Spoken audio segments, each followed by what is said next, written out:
ستاسو په لیدلو سره او ستاسو د خدمت په کولو سره ډېر خوشحاله شو.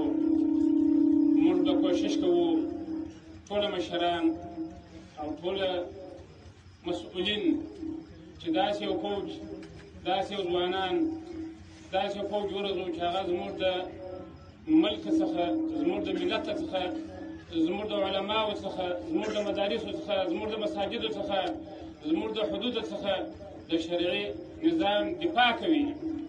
داسې یو فوج لکه تېر رژیم چې روزلی وو او تېر رژیم چې د کفارو او د اشغالګرو او د امریکایانو د هغو غوږونه او سترګې وې، خپل کورونه نړوله، خپل خویندې بې عزته کولې، د قرآن عظیم توهین یې کوي، څه چې کفار ورته ویل هغه به یې کوله.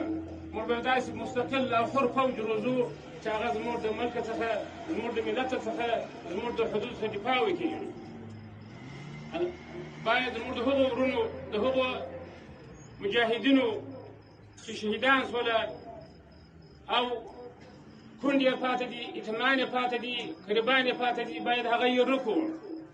باید هر ملګری، هر مجاهد د خپل همسنګره هغه ورور چې په سنګر کې ورسره دي د هغو پر کور باندې پوښتنه وکړي، که مشران یې، که کشران یې د یتیمانو پر سر لاس تېر کړي او پوښتنه باندې وکړي، یې یې نه کړي. موږ به هغه دغه اشتغالګرو هغه فوج څخه عبرت اخلو چې په تېر 20 کاله کې افغانستان د کفارو د مزدورۍ دپاره د شپې چاپې ولې، موږ خویندې میندې بې عزته کولې، د قرآن د دین توهین یې کوي، زموږ اسلامي شرعي نظام یې ړنګ کوي او د خاورو سره خاوره کوي. نن دا د افتخار ورځ ده چې موږ داسې ځوانان روزلي دي.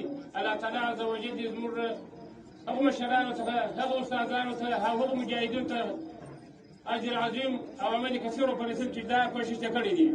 او دا باید موږ وکړو، دې ته به ادامه ورکړو، د خپل ملک او د خپل ملت، د خپل دین څخه دفاع وکړو. نو ستاسو په لیدلو سره ډېر خوشحاله شو. الله مو خوشحاله لره، الله مو تکلیفونه و جهاد و قربانۍ ټولې قبولې کړه. نو تاسو موږ به کوشش کوو چې حر او مستقل فوج وروزو.